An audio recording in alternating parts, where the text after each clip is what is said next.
A partir de este momento comienza la parte editorial de Platica con Ángel, correspondiente al martes 26 de noviembre del año 2024. El título del editorial es el siguiente: la visión, las ideas y la capacidad del gobernante importan. Repito, la visión, y ahorita explicaré cada uno de estos tres conceptos. Las ideas y la capacidad del gobernante importan. Muy bien, es evidente que importan para hacer un buen gobierno. ¿A qué me refiero cuando digo la visión? Si ustedes le preguntan, pues no sé, a Fernández Noroña posiblemente, o algún otro ignorante del tema económico, ¿cuál es la fuerza principal para lograr un crecimiento y un desarrollo económico? Muchos de los integrantes de Morena y también de otros partidos responderían: el gasto público.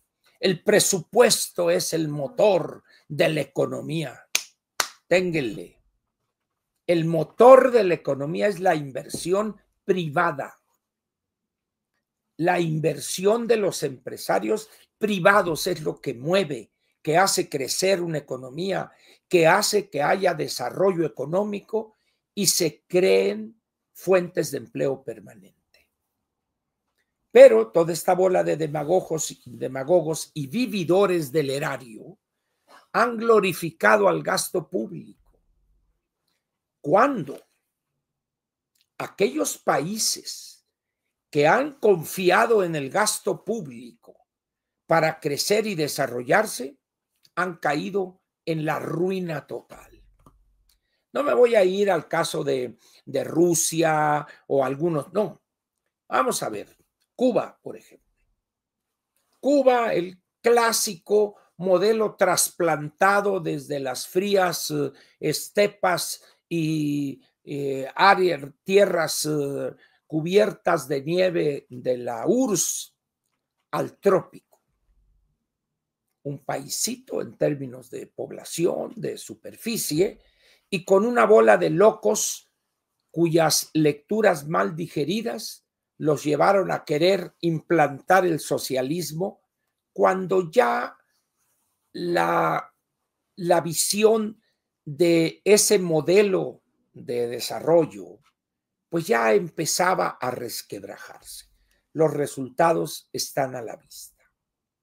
En Cuba, bueno, ahorita en los últimos 2 años, que los paladares y que la cosa privada, pero en términos generales, el motor de Cuba, de la economía, la educación, la política, es el gasto público. Y vean ustedes cómo está Cuba. Vean ustedes La Habana, que era una ciudad quizá la más bella de América Latina. Pongan en el buscador fotografías de La Habana en la actualidad. Casi llora uno al ver eso. Luego vean ustedes Nicaragua. Daniel Ortega, devenido en un dictador más dañino que al que sacaron, Somoza, ¿no? Y con su esposa, que es poetisa y que es, creo, la primera dama más horrible de todo el continente. Alguien me dirá Ernestina Godoy, pero no es gobernante ella. En cambio, la señora poetisa Rosa Murillo cogobierna. Locos los dos por el control total del poder. Controlan ellos, su familia, sus hijos, la economía. Pero luego vayan a Hugo Chávez. Luego vayan a la Argentina desde Perón y la viuda de Perón. Ahí están los hechos. Milei, la llegada de Milei es el resultado de 60, 70 años de desastre en la gobernación. México así era también, hasta que tronó el modelo en 1982 y le dimos vida artificial hasta el 86, cuando debimos entrar al GATT. Pero en aquellos años toda la formación económica de los que estudiaron en la escuela de economía, el gasto público. El Estado, presencia absoluta casi en la economía. Y vean ustedes en qué terminamos. Una ineficiencia en el uso de los recursos que asusta. Un campo atrasado en la miseria, en la marginación. Pero alguien dirá, pero es que tenemos una balanza superavitaria. Pero eso no es el campo mexicano, señores, no sean brutos. El campo mexicano son 20 y tantos millones de mexicanos, de los más miserables entre los miserables. Campesinos, integrantes de pueblos originarios que tienen media hectárea llena de piedras que lo único que produciría serían metates.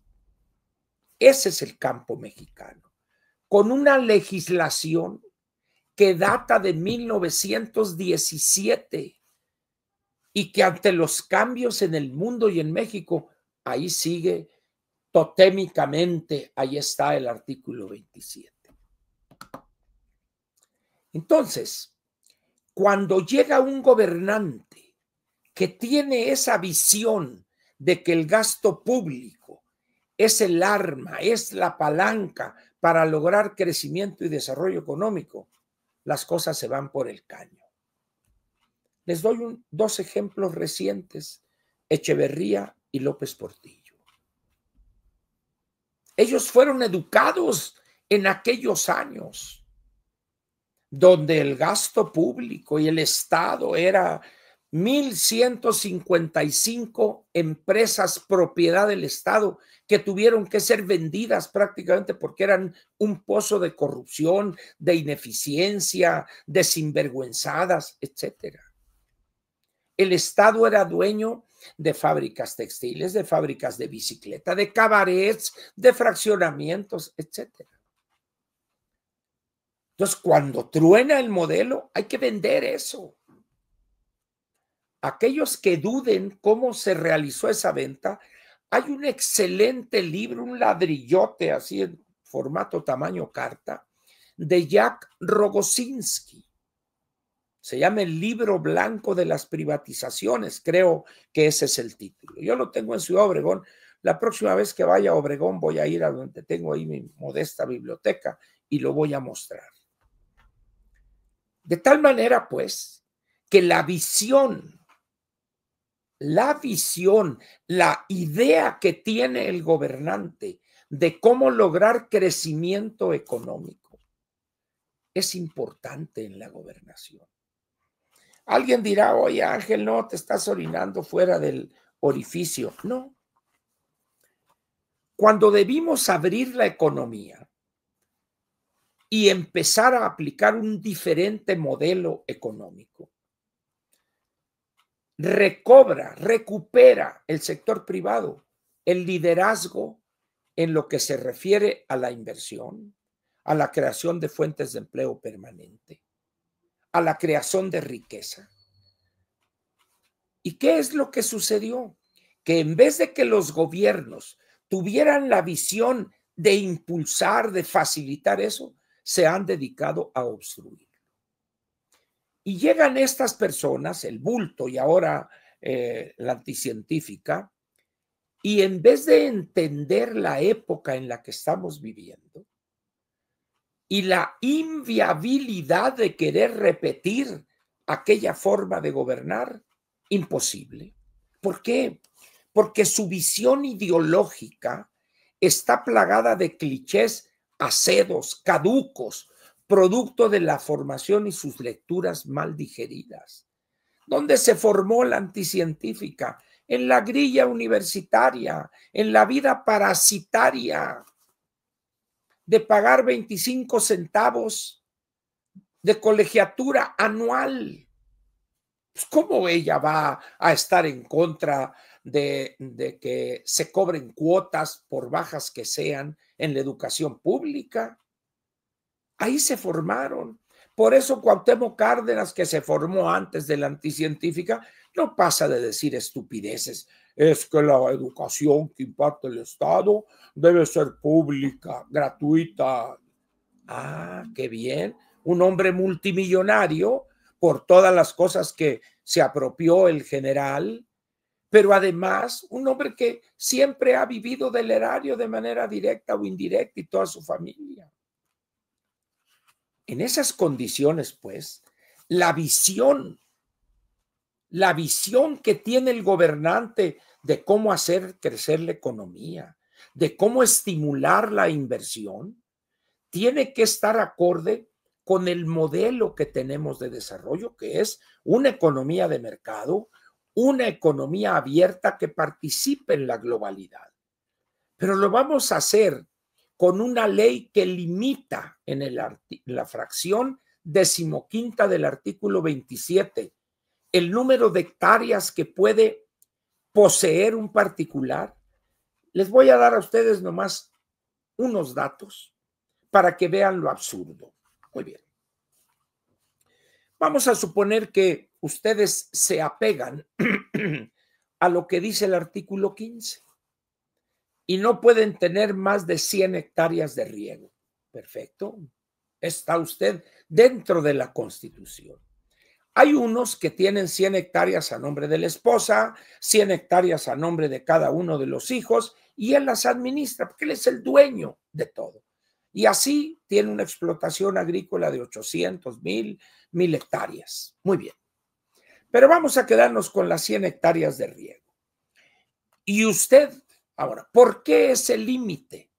Porque ese límite fue fijado hace 107 años. Cuando tener 100 hectáreas de riego eran dueños del mundo, un hacendado, tenían más hectareaje, pero no todo era de riego, porque en aquellos años no había las presas que hay ahora, no había las técnicas agrícolas o la tecnología que hay ahora. Volvamos a las 100 hectáreas. Siembra usted trigo. Muy bien. Esas 100 hectáreas, si usted es un buen agricultor en el Valle del Yaqui, le va a dar posiblemente 7,5 toneladas por hectárea. Quiere decir que usted cosecha 750 toneladas de trigo. Esas 100 hectáreas supuestamente impiden que usted incida y controle el mercado del trigo. Y la pregunta es, ¿sabrán estas personas cuántos millones de toneladas de trigo consume México al año? No lo saben. Pero vamos a suponer que sea usted un agricultor que tiene 100 hectáreas en el Valle de Culiacán, con riego, agua rodada, y siembra maíz. Siembra maíz amarillo o maíz blanco, si gusta usted. Muy bien. Y produce usted, vamos a ponerlo fácil, en esas 100 hectáreas, 10 toneladas por hectárea. Son 1000 toneladas de maíz blanco. ¿Cuántas toneladas de maíz blanco consume este país? Tampoco lo saben. Ah, pero dice, no, nada, de nomás 100 hectáreas, ¿eh? Bueno, luego se van a ustedes al maíz amarillo y ahí la cosa es peor. Porque estamos, usted con sus 100 hectáreas y produce 15 toneladas por hectárea, son 1500 toneladas. Serían, no, perdón, sí, es correcto, 15%, 1500. Simplemente de Estados Unidos estamos importando este año casi 24 millones de toneladas de maíz amarillo transgénico. Lo cual les da una idea a usted del absurdo, pero ahora ahí le va otra cosa más absurda. Al darse cuenta usted de esas limitaciones, dice, yo no me meto en la agricultura. Váyanse muy lejos, allá al rancho a la finca de Palenque. Pero voy a entrarle a la porcicultura. Muy bien. Encuentro el terreno alejado de algunas ciudades por la cosa el olor de la descomposición de la cerdaza, etcétera. Y usted construye con sus recursos instalaciones para 50,000 vientres. O sea, el tamaño de las granjas porcinas se mide en vientres. Es una cochi, pues, una cerda, pues.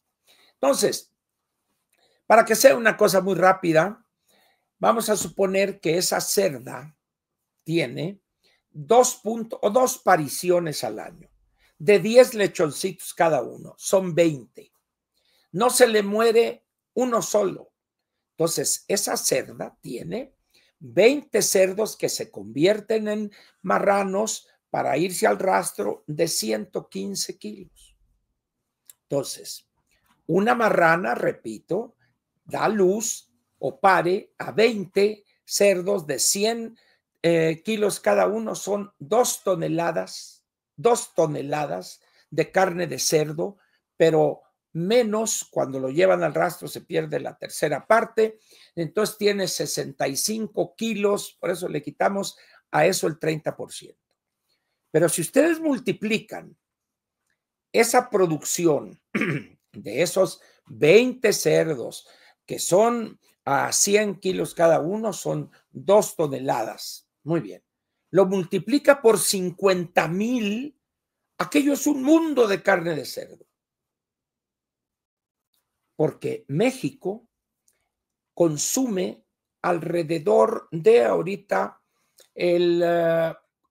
importa el 40% de la carne de cerdo que consume. Estamos hablando quizás de unos 23, 24 kilos per cápita.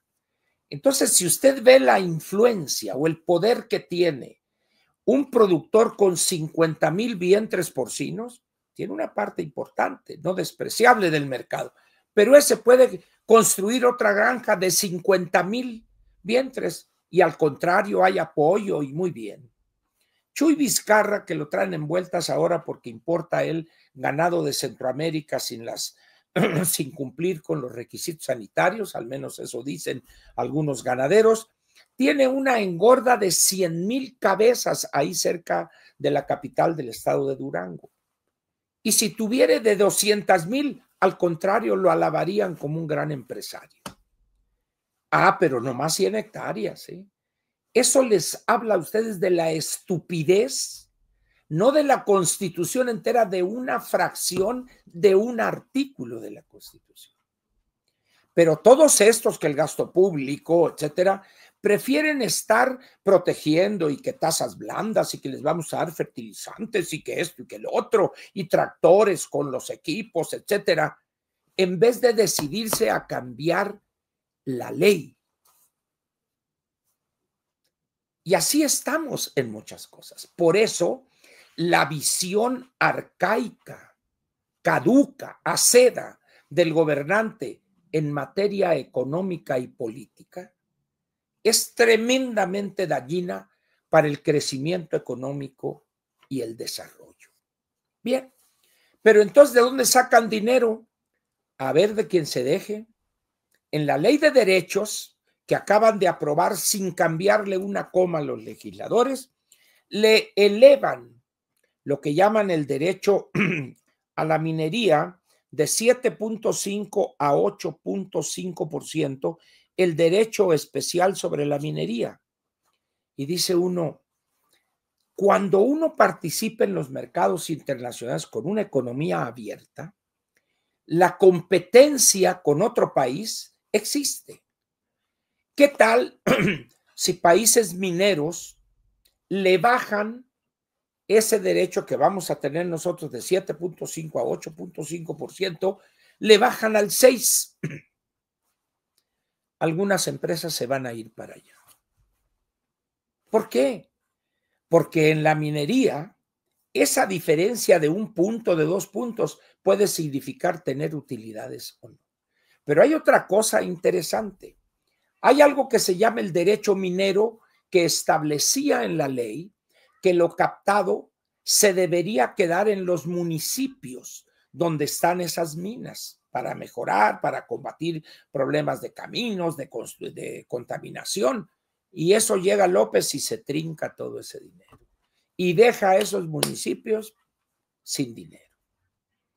Vean ustedes cómo la visión que tiene en los municipios donde están esas minas para mejorar, para combatir problemas.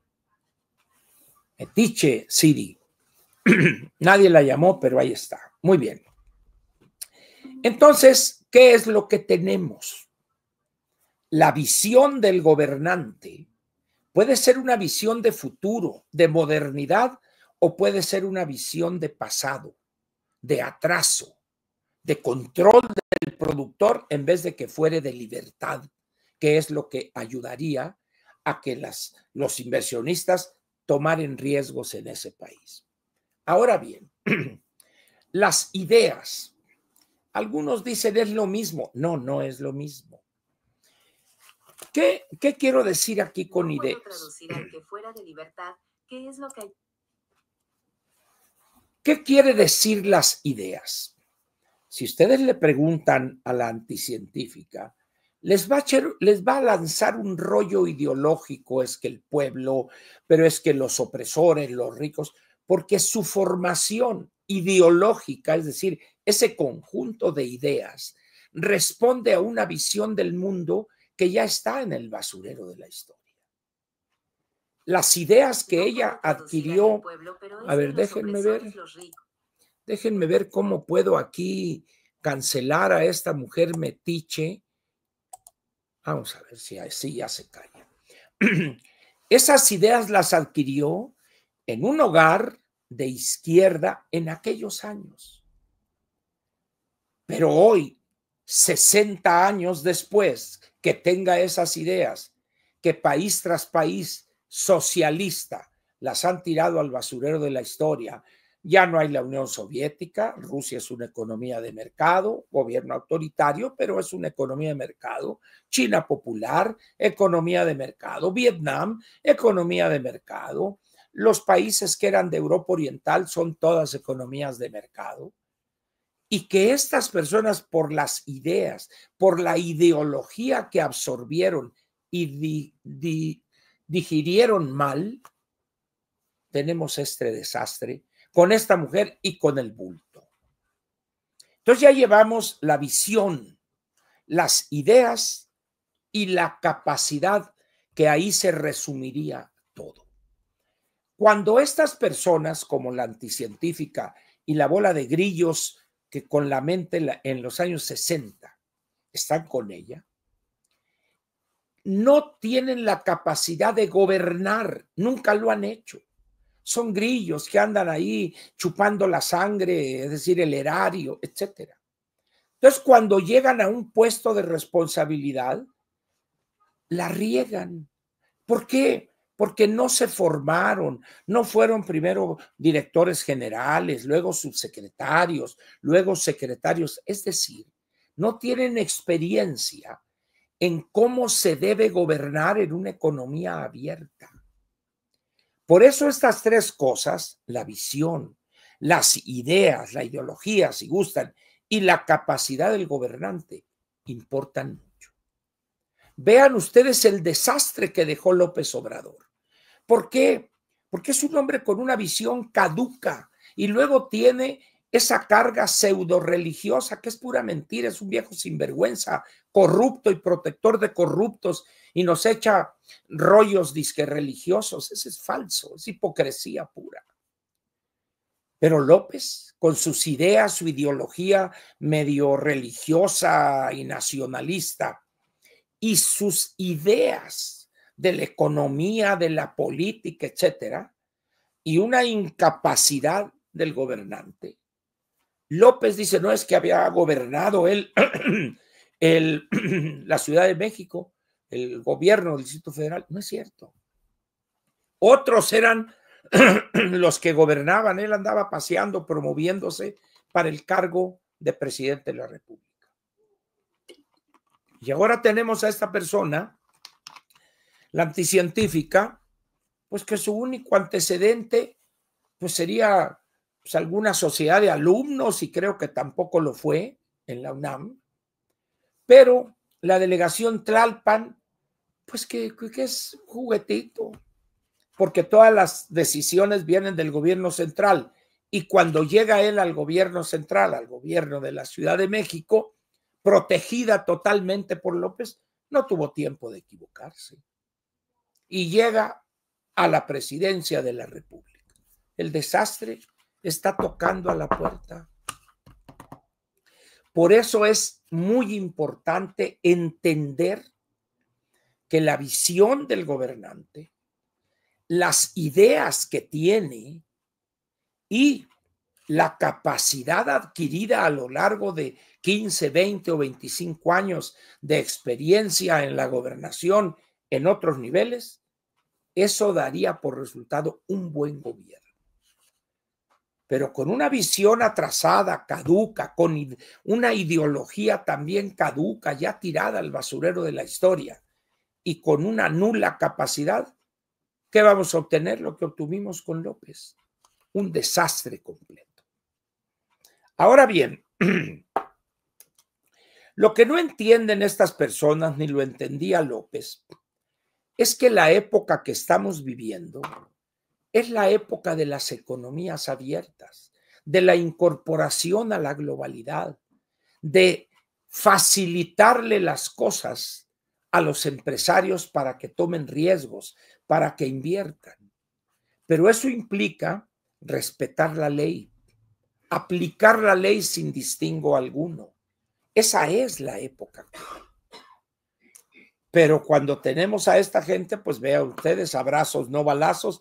¿Para qué les doy un ejemplo más? Resumiendo esto, diría lo siguiente: gobernar desde la ideología hoy no es viable. Es llevar a ese gobierno, a ese país, al desastre completo. Ahora bien, que trae consecuencias tener a un gobernante así, como el que describí, eso trae consecuencias que ahí están. Vean ustedes cómo está Venezuela, Nicaragua, Cuba, cómo estuvo Argentina. Por eso llega Milei. Milei lo apoyó el ciudadano argentino porque llegó unos que estaban hartos. Así vamos a llegar aquí en México, 15 o 20 años, porque todavía tienen dinerito ahí y la deuda y suben impuestos por acá o derechos y ahí le van a seguir dando a la gente. Pero cuando se les acabe o se les reduzca sustantivamente ese monto a repartir, les va a pasar, no va a pasar lo que en Argentina, va a haber un rechazo completo a la señora esta corrupta de la viuda de Kirchner, etcétera, etcétera. Por eso yo les pediría a ustedes que juzguen a la anticientífica a la luz de la ideología que posee, a la visión que tiene de la economía, que es una bola de estupideces, como esta carta enviada al candidato triunfador, al señor Donald Trump. No le entiende. Ni tiene la personalidad, ni tiene el empaque para imponer o para vender siquiera correctamente su gobernación. Nadie la pela. Monreal por un lado, Adán Augusto, el hombre de la jirafa, y el otro, el tapete zacatecano, con su cómplice de Pedro Aces, que ahora quiere sindicalizar a los viene. Dice uno, ¿cómo alguien que es legislador esté legitimando el despojo a la sociedad de un bien público que son la calle o las banquetas para fines privados? Es lo que hace un viene, es lo que hace un vendedor no ambulante, sino que se apropia de una banqueta que es un bien público para un fin privado, que es vender comida o lo que sea y obtener un ingreso. Juzguen, por favor, con esos parámetros a la anticientífica y a su gobierno. Y no se asusten, les vamos a ganar. No, México no va a desaparecer, pero el precio que vamos a tener que pagar va a ser altísimo. ¿Por qué? Porque la manipulación desde la época de Lázaro Cárdenas, todo esto de cooptar al ciudadano mediante dádivas, ahorita lo estamos viendo. Lo estamos viendo y diría yo, lo estamos padeciendo. En fin, pues, aquí termina la parte editorial de Platica con Ángel, correspondiente al martes 26 de noviembre del año 2024.